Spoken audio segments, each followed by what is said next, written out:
I always clap at the beginning of the episodes. I notice I'm always editing myself going, anyway. Hello, welcome back to Five Things Friday APAC edition. Now, I'm in a hotel room. It's 5 a.m. in the morning in London, and I'm privileged to be joined by my fabulous co-hosts in Sydney, Australia. Good afternoon, Laura and Ryf. Good afternoon. Good morning, Alex. Good morning, good afternoon. Coffee is here. Listen, one thing I noticed from last, and I always take this for granted. So the fantastic YouTube numbers are in for June, and we were at 45,000 views across the Retail Podcast and Five Things Friday for June. So super happy, really, to get that notification. I've posted it on LinkedIn because I was like, people are listening to it apart from my mum. But one thing I noticed on all the shows, I really take for granted that our little community sort of always turns up and knows who we are. So I know last week we just sort of dove into it and wanted to say, hey, I'm Alex, I help businesses stay relevant and be thought leaders in retail. That's how we commercialize the Retail Podcast. That's what I do, and that's what pays my wage. But I was wondering if you guys can just give a quick little one line, and then we'll jump into Five Things Friday. What's top of mind for you? Is that okay? Oh, I think so. Laura, you can go first. Hey? How about that? Yeah, so I'm a consultant. I've came from tech, I've came from retail, and I have most recently just left an agency working with a lot of brands in that kind of Shopify big commerce ecosystem. And now out on my own, and I work directly with the C-suite and boards to help them do digital transformation projects. So that's and you're world famous, because I remember meeting people in Singapore who were like, oh, Laura, yeah, we work well. And they were like some tech startup. But anyway, world famous, Laura. Thank you. We're quite self-deprecating, the Scots, but yeah, I get around. Take it, Laura. Take it. Thank you. Hi, I'm Ryf, and we probably know me already, but that's okay. I started my career as a digital person, so launched banking for internet banking for a bank, been agency, been marketing director, and sort of found my way into events and found it was a lot more fun to work on the industry rather than in the industry. For my personality type, I love the people around it. So what's been great for me is that I actually, in my current role at running NRF APAC, is that I see everything, so I'm seeing so much stuff, which is just so rewarding. And so I can stay close to how everything's progressing and be an observer and sometimes be an advisor, but just be really at the front of what's happening in retail around the region. Well, it's a privilege to have both of you with me. I think it's a really, I think it's unique. I've got to be honest. I listen to a lot of podcasts. There's a lot of stuff out there. It's really unique. But anyway, let's get straight into it. Ryf, since we're on you, why don't you give us your first one, and then we'll go to you, Laura. Cool. Yeah. Okay. Cool. So for me, the first one this week is going to center around payments. Payments for me as an Australian going up into Asia and spending lots of time up there was a real revelation. In Western countries, we're all so used to credit cards. Like, it's just the core of how we pay. And when you go up into Asia, credit cards are really dwarfed by other mechanisms. Like in Asia, say it's about 15% credit card payments. What we're seeing now in some markets, particularly Indonesia and Malaysia, but in that Asian region, 73% of e-commerce payments are through mobile wallets, right? Yeah. That's staggering. The Malaysian government, a little while back, basically said, we want to make sure all payments are digital. So therefore, we're going to endorse 5 mobile wallets. And if you start using them, Joe Punter, we'll put $20 US in it so you can actually use it. So a lot of the retailers had a strategy of just absorbing that $20 as quickly as the government doled it out. But the point is that it's changed behaviour.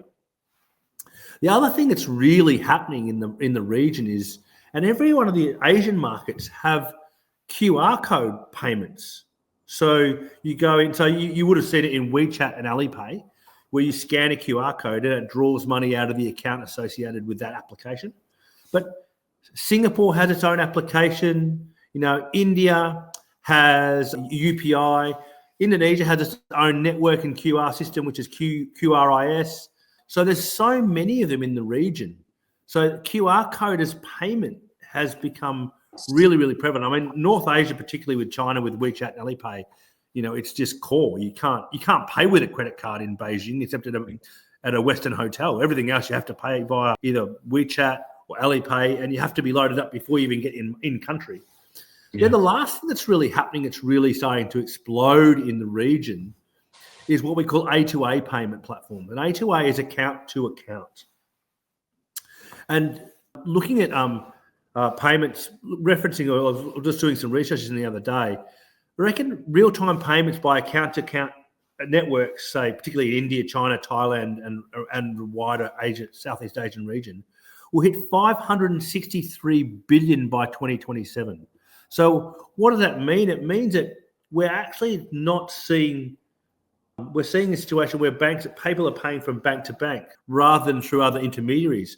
And what that means is, when you're doing those type of things, we're seeing that'll explode digital commerce. But by using those tools, you can overcome some of the basic issues around fraud and cybersecurity, because you're no longer paying through intermediaries. You're actually paying for one to another. So there's lots of big pluses, and these are things that as Westerners we're not familiar with, but it's core commonplace behaviour in those markets. So Sorry, just to quickly come in on that, in Europe, the four banks across Portugal, Spain, and Italy signed an agreement. It's called Bizu, B-I-Z, which basically brought account-to-account payments to something like something like 120 million consumers can cross-border and obviously in-country do account-to-account payments. And what I used to always be like one of those people that looked down on account-to-account payments, because who would use that? Why would you use that? And then all of a sudden, in my own daily life, I noticed I'm paying for the piano teacher, I'm paying for like different little things. And then Iberia or the airline companies are now accepting payments from account to account. And I think it's such a sort of growth area. So, it's something that is, because it all needs like sort of a federated network for the banks to agree to do this with each other. But I think for regions, I can just see that expanding out from country to country, and that's quite interesting.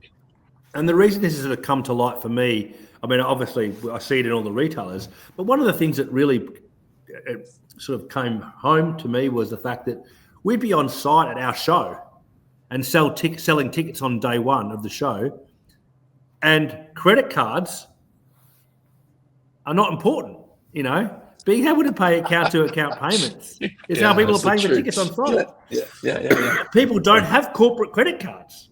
It's not like living in the US, right? So we have to have all these other mechanisms to take payments so people can buy a ticket because they haven't got a credit card.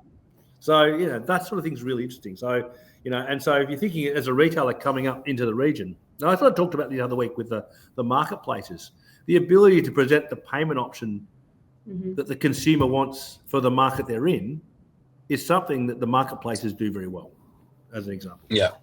Okay, perfect. It's also like, even like, it's not so popular in Australia, but is it Venmo? Is that what they call it? It's like there's a lot in of America. That. It's really popular for that peer-to-peer payment. You're out for dinner, you use Venmo. So it's kind of as well, I think it is coming more, like it's been driven by Asia, but it is starting to penetrate other markets, and it's more driven by that peer-to-peer payment side. And probably, Ryf, one of the things I remember, and I'm happy to admit when I'm wrong, but I haven't been that wrong many times in the e-commerce landscape. I've been able to really get good at predicting what tech will work. But I remember at an iMedia event years and years ago, and they were talking about QR codes, and I was like, this is absolute not, this is BS, it's not going to be a thing. And QR codes are, really, really important. They're everywhere. from I know. they're everywhere, from payments to finding out more information in the product and the aisle, everything. So yeah, QR codes is an interesting one. So Yeah. probably. I think COVID helped with that. Yeah, I think so too. It created a pattern of behaviour that we'd never seen before, Yeah, I mean, just to blow my own try, for Tesco's, I built the store of the future in 2013, and that was all about QR code checking, QR code checkout. So, identify yourself. But anyway, enough about me. Laura, why don't we do one of yours? Cool. So the one I want to talk about is I was on a panel or a webinar 2 days ago with a tech company called Shippit.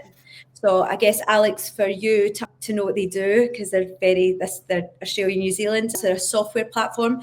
They work with all the major carriers and they can integrate with all the platforms. And they offer different delivery methods and really that kind of software that enables the better logistics. And they've done a report, and actually this is the report you've got up here, which I think is a super interesting report for probably a lot of regions, not just this market. The one caveat is there is some things in it that I think are specific to the geography of Australia, but it's really detailed. They've drawn on data from not just retailers but carriers and shoppers. So they've really intertwined and they know how interconnected the three of them are. And they've done, I would say this is a very good analysis with deep data field of it. So yeah, that is a couple of things which I thought was maybe not necessarily super interesting, but the demand for same day delivery grows. And I know if you're talking about that quick commerce, we've always found here is it's been more about like just that transparency, convenience. But what I think is happening with it is it's a bit logistics. It's supply and demand. So we're at a point where the logistics companies have really stepped their game up and they can do it quite a cost effective. It's actually not that much more to send same day as it is to do express. So we're kind of finding that, and the truth is, like, for consumers, ultimate speed is ultimate convenience. So that same day delivery is going to pick up. The other thing that I really liked to hear about it was the investment going into ship from store. So one thing that's interesting is click and collect has went a wee bit in the decline here, and you go, oh, well, why is that? And I really believe it's because if you think about America, and again, I'm generalizing, so sorry if anyone listens from America, but they've got big cars, they've got big roads, they've got big stores. So you can go up, you can drive up, you can park your car and you can put things in your boot. We don't have that here. We've got, the parking's terrible. You need to go to a Westfield. So click and collect, still there, still an option if you can do it, but ship from store is coming up strong. The reason why I guess this report I think matters right now is because this area is one of the best. The report can give you insights on how to be more profitable and how to be more effective. So 1 in 5 retailers are investing in ship from store capabilities, which is cool. But to caveat that, they're also not using it for every store. So where we're at is retailers have been a bit smarter. They've maybe tried different things and they know that it's not a one size fits all. So they're being really selective about, what stores make sense. And I do think this is one of the ways that they'll operationally be able to improve their margins and their profit. So really, really cool report here that is interesting. I guess it's I see a lot of these as universals. Endless aisle, that's another big one. Endless aisle, what do we mean? If you think about online, just that ability to open up more range, to improve the revenue. But even in the store, right, like the point of sales are becoming a lot smarter. So I want a dress in 2 colors. You've got one color in stock, the other color is somewhere else. I want to do one transaction and you sort it out how it gets to me. So yeah, lots of goodies in there. It's good to see that this is kind of coming up the funnel. One of the biggest priorities is around, this kind of supply chain piece. So that was super cool. You've got the report, Alex. I've got a question. What was the sentiment? Was the sentiment that people, and I know when I come onto my bit, I'll talk about the post-purchase, but was the sentiment in Australia that people want it they want more delivery options. Yeah, They want it faster, or what's the sentiment there? Well, you know what I feel? I feel like the last 2-3 years we went through a lot of things, right? Everyone's tried to do free shipping, then everyone's been doing click and collect. And now we're at a little bit more of a mature space where you have to we've now got these platforms like Shippit or like your point of sale that can enable you to do it. Now it's time for the retailers to go back and figure out what strategy works best for them. So I would say it's all about hybrid fulfillment models and figuring out what's right for your business. If that's ship from store, what you do from the DC, endless aisle, you know, are you ready for that? What's the steps that have to operationalize your business before you get there? So the sentiment I get is that it's all there. It's getting cheaper. Even the cost, I think the interesting thing was, out of everything that we're seeing going up, the shipping cost isn't going up that much. And actually in certain ways, like that same day, it's coming down. So just smarter business logic has to be applied. So that's where... Laura, does that mean that retailers are looking at, say, with the cost of shipping coming down, is the consumer prepared to pay for same day delivery? Yes, I'm guessing. Are they? Yeah. Are they turning into a place where they can make margin as well as selling the item? Listen, I think that's a bit debate. It's a bit of a debate. What the report did say that there was a reduction in people offering free shipping, but then in the next like kind of study piece, it was like people are going to be investing more in free shipping. So what I took from that was people or businesses stopped doing as much free shipping because they were losing a lot of money, and they didn't have the logic and it's smart enough for their business. I think that free shipping is a very important tool, but you have to have the right mechanism. Like, what is the threshold that you apply?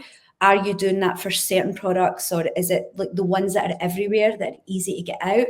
So I think it's and also, like you said, it's about transparency and convenience is probably number one, and it's options. So it's a range of everything. It's like business smarts. Where do you make money? Where do you not? But choice. If they want it fast, if they want it same day, can you charge that money? Are you really making a premium on it? I don't think so. Right? I don't think we're there yet. What you said last week about quick commerce, I think that's a different beast, but same day delivery is almost becoming the new express delivery. And that piece about, you talked about delivery inventory, or I suppose distribution inventory. I mean, we saw, it was really funny, when they had all those Marley spoons and all those different types of meal delivery systems that used to come in the evening, and you get one every day or a box, right? That interestingly enough created a whole bunch of inventory for couriers that retailers could do same day delivery off the back of. So what was happening was another industry created a demand that then other people could draft off the back of. So, people were getting meals delivered every night.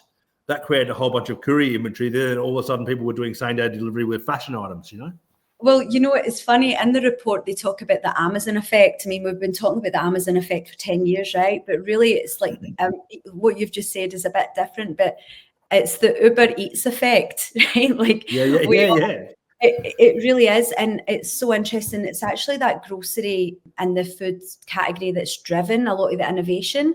Yeah. So I think it's just the expectation. I also think that people really like to use platforms. It's almost like, to your point of that wallet, platforms that offer, I think customers are forgiven if they know that the carrier is going to update them. Like, sorry, we've got a delay because it's Black Friday. We've got too many packages coming out. So, but what I don't think they like is these blanket, your parcel will be there in 2 days. They want real-time data. If they can see exactly where it is, even better. So I would say it's the Uber Eats effect that we're in now. And it's all just about that transparency option. And then I think for the retailers, it's just smarter business practices to make sure they're not losing money is where we're at.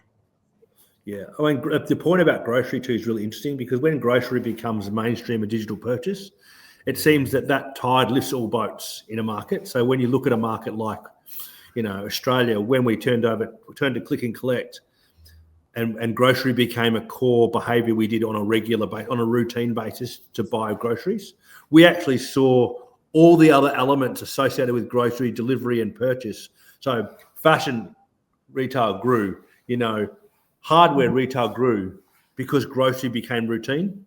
Digital retail and grocery became routine, and all the associated services and products around that also grew because grocery created a massive draft which everyone rode off the back of. Yeah.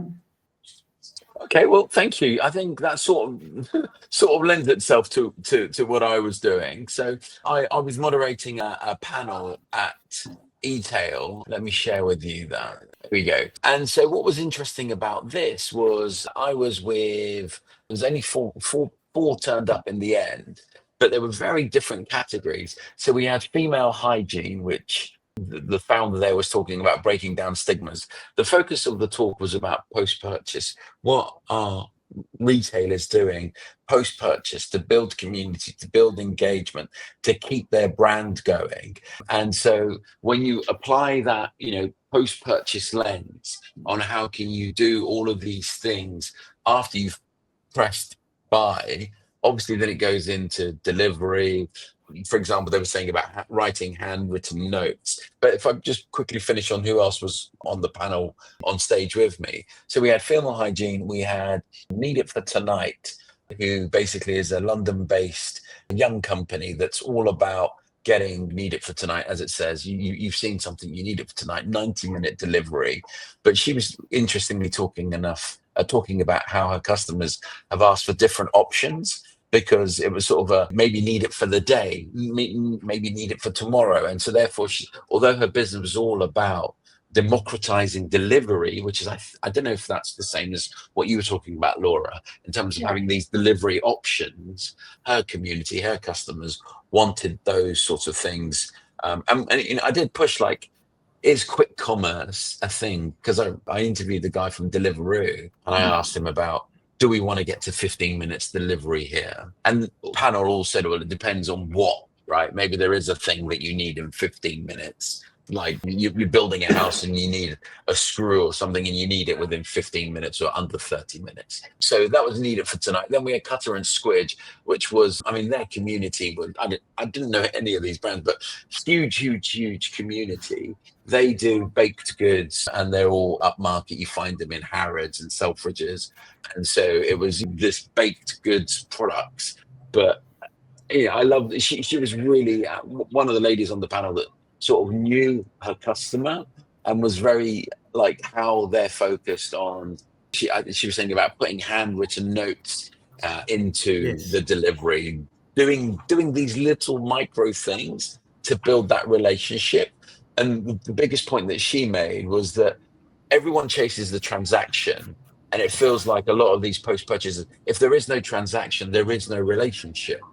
And so this was a whole thing about how you sort of have other things to talk to your customer about beyond what they're buying from you, which we all know, and I know Ryf, and if this was mentioned, community-based retail, people often confuse what that means, right? And a community-based retailer is actually focused on outcomes that is beyond the transaction. The transaction is just that, you've bought something that is in that community. And I think, again, globally, I see this as an area where retailers are really weak because they don't know what that means. Does that mean we're just doing silly TikTok things? Again, another brand here in UK, Europe that's done really well is Currys. Curry sells electronic items. For years, that category has been decimated by Amazon. But all of a sudden, Currys came back with phenomenal employee-led content, which is now, from an industry perspective, doing well. And the final category was beauty, recycled beauty, which, again, I think that was a younger company, so there wasn't as much insight. But what's recycled beauty? So using products that have it was all about sustainability and the sort of circular economy. So taking food products that like ketchup at the end of its cycle and bringing that back, because there's elements in there that can be used as makeup remover and other elements. And it was super fascinating. But it was a young company. I think it was like, a couple of years. I don't know how old it was, but it was, female founder, but still in that early startup stage. So it was interesting, but there wasn't a depth of insight in that example there. Whereas the baked goods, they've got 300,000 followers in their community, and that's what they're about. But I think I went into there thinking, oh my God, post-purchase, of course people have got it all locked down. That's what they do. They've been selling, and it's just such chaos out there and so disjointed in the types of different experiences. Do you know, Alex, out of that report, it said that 64% of Australian consumers will not shop from a brand again when they've had a bad delivery experience. So it's like the new loyalty is the post-purchase, and I think that's where we focus so much on getting them to the checkout. And right. Really that's where it starts. So, but yeah, that's that, 64%, that's where customers are at now. They really expect, they expect a delivery just to be what you say is what you do. And so that's part of the post-purchase, and it's a big part. One of the founders said exactly that. Over communicate, don't be shy in communicating. We talked about email a bit, about how that's dead. And again, they were talking about WhatsApp and about how WhatsApp as a medium for communication is so important. Yeah, absolutely. It's this omni-channel, that channel of mobile communication, how you build. And I think, again, it's about measured, getting it right. I think some people get it right or wrong.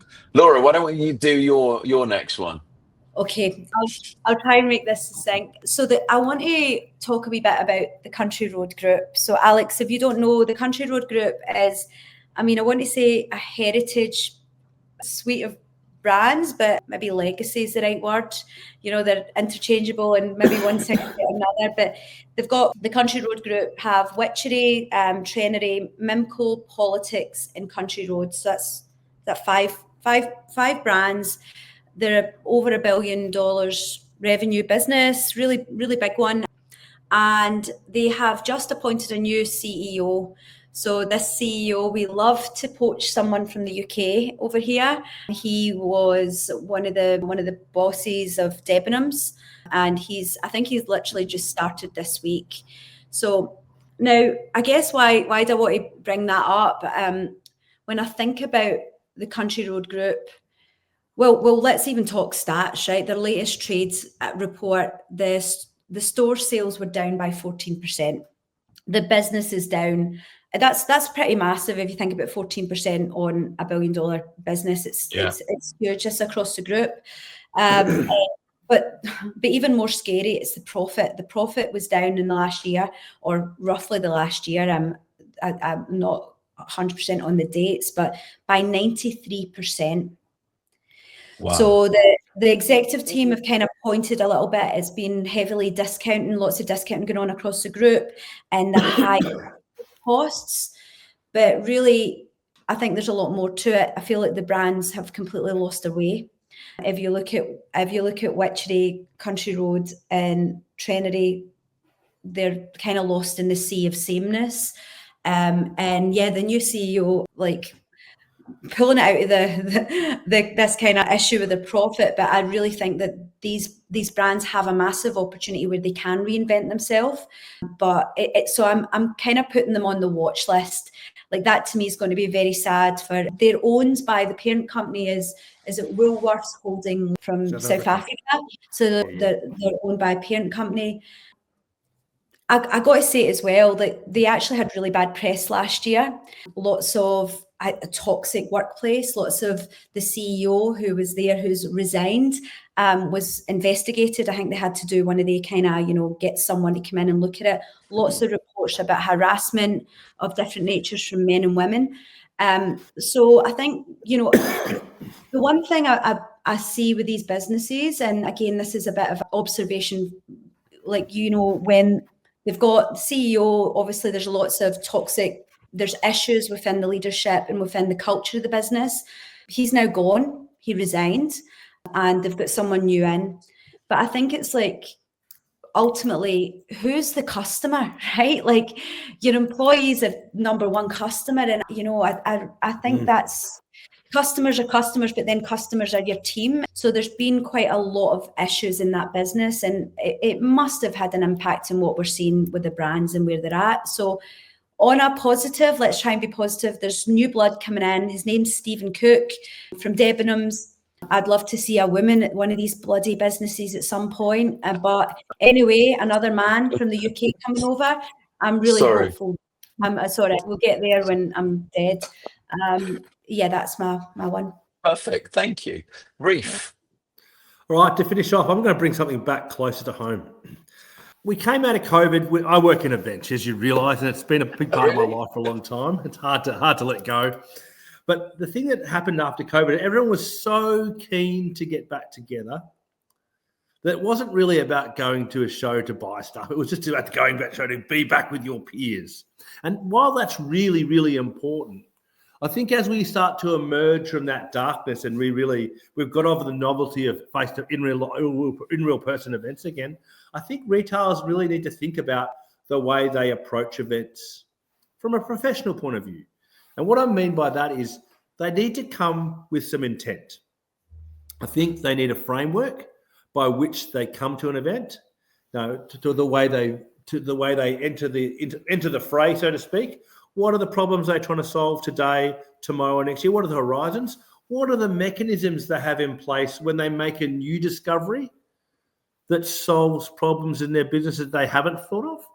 It's because one of the things that's really clear is that events do speed up the timeline with potential partners.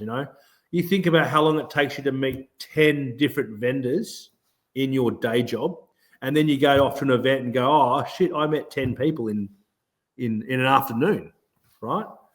So there's that part of it. And then, and I think the ones that are the retailers that are doing it well and the benchmarks are really coming with intent, and sending people in tiger teams. We had one, Laura already mentioned iMedia today, but we had one large retail group in Australia who would say to us, we are starting the tender process at your event. This is the problem we're trying to solve. You have 2 of the vendors in the space. There are 6. We need 3 to start the tender process. Ring the others up and tell them to buy a ticket, right? So they turn up, right? 1, because guess what? They'd say to us, we not only can see the solutions and have conversations around the solutions and address our problem directly with them, we actually get to meet the individuals wrapped around the product. And we get to, over the course of the 2 or 3 days, we get to build a personal relationship with them or not, depending if we feel we can work with them or not. So it's incredibly valuable. So for me, one of the things I'd say to retailers now is that if you're coming to an event, yes, you're going to be sold to. That's okay, because that's what their job is to do. That's what they paid their money to be there in terms of exhibitors and sponsors. But do come with intent, do come with a plan, and do come with some outcomes in mind that you want to achieve. Because I think for me, you will drive the event in a certain way for yourself, for the organizer, and you'll get better outcomes for your business. So I think, and that's true to any form. So, then you're actually coming and you can make demands on the event as a retailer, because you can say, well, I need this, this, and this. This event provided me this, and this event didn't provide me this. But you've actually come in with an objective lens. So that's sorry, go ahead, Laura. I've been agency in tech, so I've been a buyer of space at many of Ryf's conferences. I think we have a bit of a tendency this side of the world. Maybe the sales it's softer, but then it's still sales. And then we've got the retailers who maybe don't say no. So I really just want to move back to bring in the salespeople who are just going to be in your face, sell, and then the retailer can just say, go away, not yet. I think what we've moved into this kind of messy, soft middle. And the nature of the people in this part of the world are a little bit less direct, than the Americans, right? So it does feel like we need to kind of step that game up and just talk a bit more. Let's sell. This is a conference. This is why. Come with intent. Say no. say yes, have the meeting. And I feel you there. I think everyone who's, I think hopefully with the next conference coming up next month, we'll see a wee bit more of that, but let's see. Yeah, but I think your conference online retail, I think, Laura, I think going to that, it's the biggest e-commerce event in Australia from a trade show point of view, and really there's a lot of sponsors who put a lot of money in, and they're putting their best foot forward. So if you're a retailer going to that show, you've got to take advantage of that moment in time. If you don't, you're mad, you're crazy. So so it's not one of my shows, but it's a good show, and retailers are turning up. If you're going to spend the money and spend the time, use the time well. Use it well, because these people are putting their best foot forward. They're giving you everything they've got. They're giving you all the IP that they can give you. You can make some pretty deep decisions pretty quickly because it's all on show.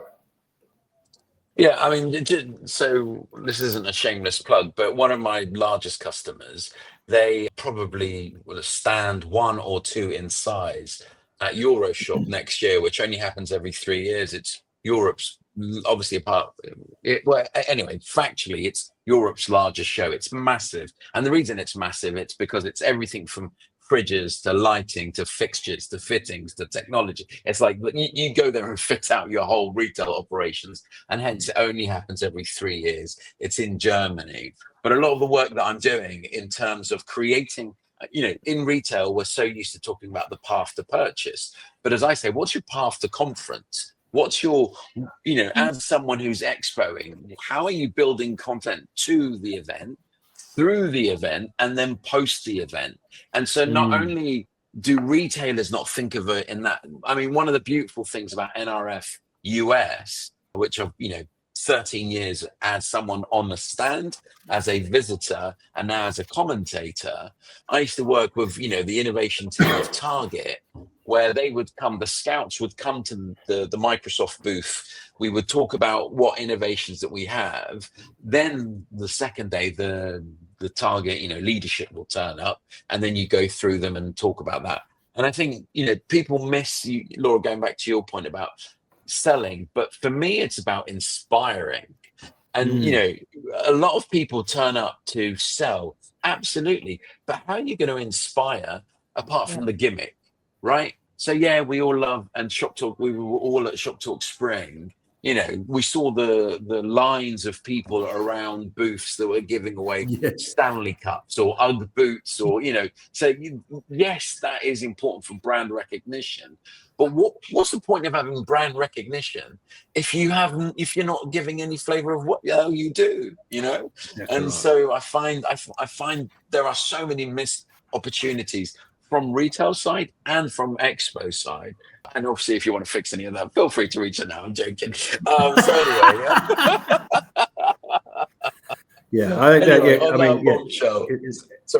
it's at the end of the day, someone is paying, and someone has got to, it's not always a free lunch. But the point is too that but the frustrating thing but the key thing is that if you're not turning up just to really dig under the skin of a problem you might have, or solve a problem, or look at or discover new things that can make a big step change in your business, why are you there? Well, look, Retail Tech Show in London, right, has gone again from strength to strength. This year they were at the Excel, which was, I don't know, 5,000. They've gone from basically 3,000 to 5,000. The numbers keep growing. It's a free show. I think it's probably the UK's largest retail show.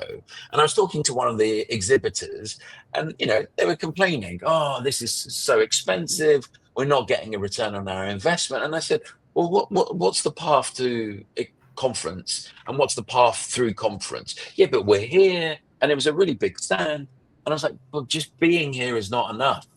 What how are you looking at it from the retailer's perspective? Those poor guys have got 100 other yous here. What is that experience that you're going to give them apart from having this beautiful stand? And they were like, okay, all right. And because I think a lot of people just sort of turn up and expect it to, the sales to follow. But anyway,